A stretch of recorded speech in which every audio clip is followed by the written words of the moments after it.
In astronomy and cosmology, the geocentric model is a description of the universe with Earth at the center. According to the geocentric model, the Sun, Moon, stars, and planets all orbit Earth.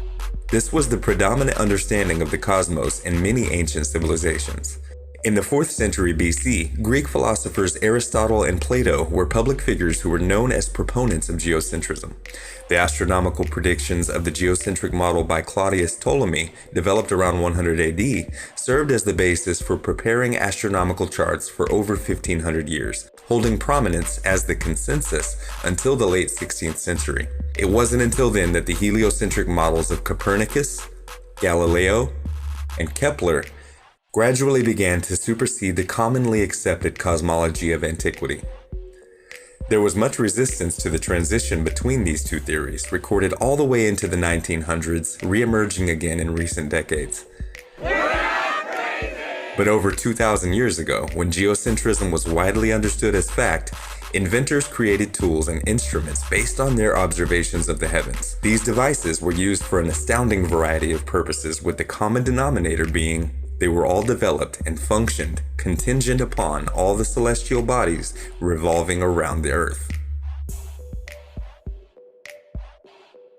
The Antikythera Mechanism is an ancient Greek hand-powered orrery, or a mechanical model of the universe used to represent the positions and motions of the heavenly bodies in relation to the Earth.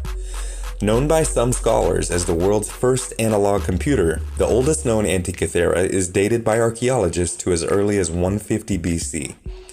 It was used for astronomical, calendrical, and navigational purposes and was used to predict astronomical positions and eclipses decades in advance, down to the specific date and time of each phenomenon.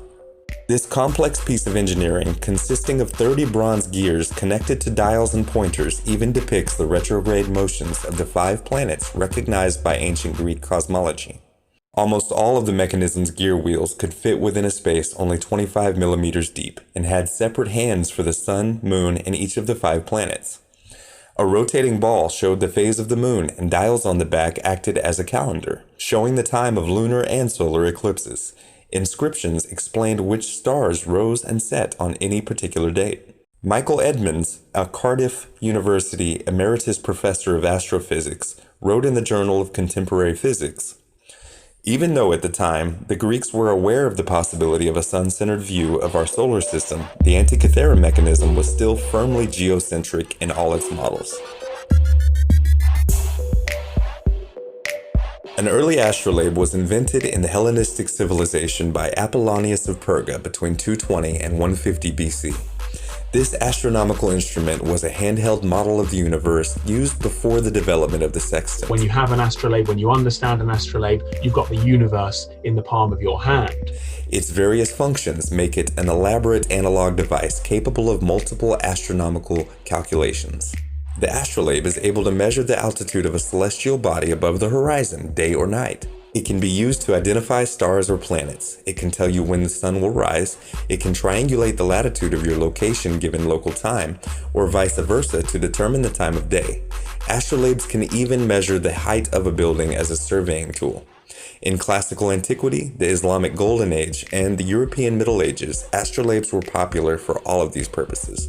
In its basic form, it consists of a disc with the edge marked in degrees and a pivoted pointer. One widely employed variety, the planispheric astrolabe, enabled astronomers to calculate the position of the sun and prominent stars with respect to both the horizon and the meridian.